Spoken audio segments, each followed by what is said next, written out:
Pea tusa o le 555 i le 555 tila mo i le nu o Nifae. Wa Aoao Atu e le perofeta o Nifae le papatisoga ma le Mataupu faavae Keriso. E tusa ma mea tonu na tutupo o Tusi e Tusi a Mamona o se tasi mo le mau i a Yesu Keriso.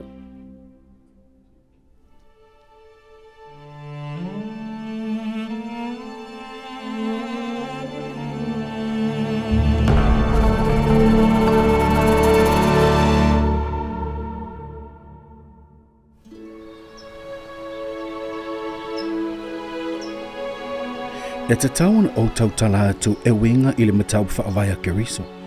O le mea lea o le au tautala manino atua ia te oto e tusa mana manino a uvaloanga. O te manao i tō manatua sa au tautala atu te oto e winga le nā perofeta na whairo mai le ali ia te au.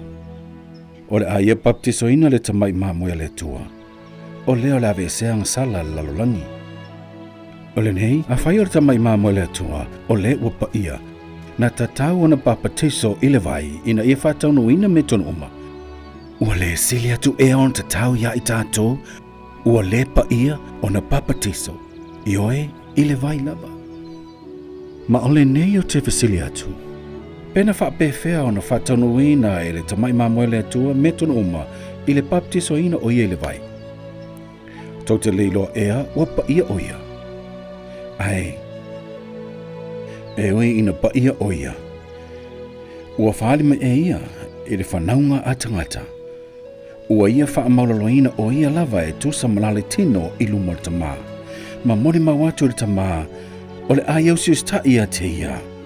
I le tausia o ana polo inga. O le mea lea ina wa uman paptisino o ia le vai.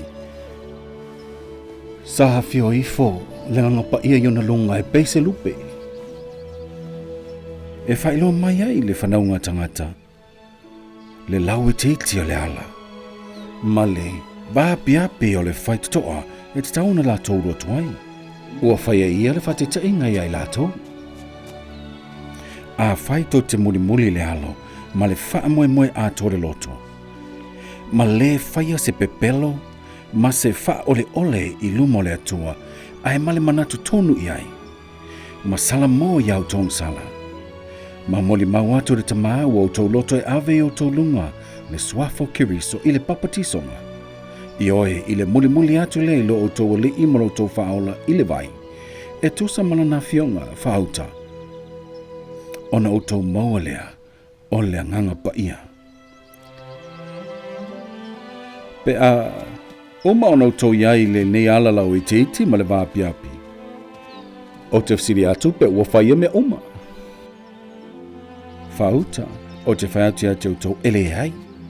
Ona tau te leo o mai nei, pe ana lese no le afioga Keriso. Whaatasi ma le whaatuatua le mawhaanga e tia i tia, ma le whaalangolango a toi ngaruenga aia o le, ua malosi Aoao e lawe ai.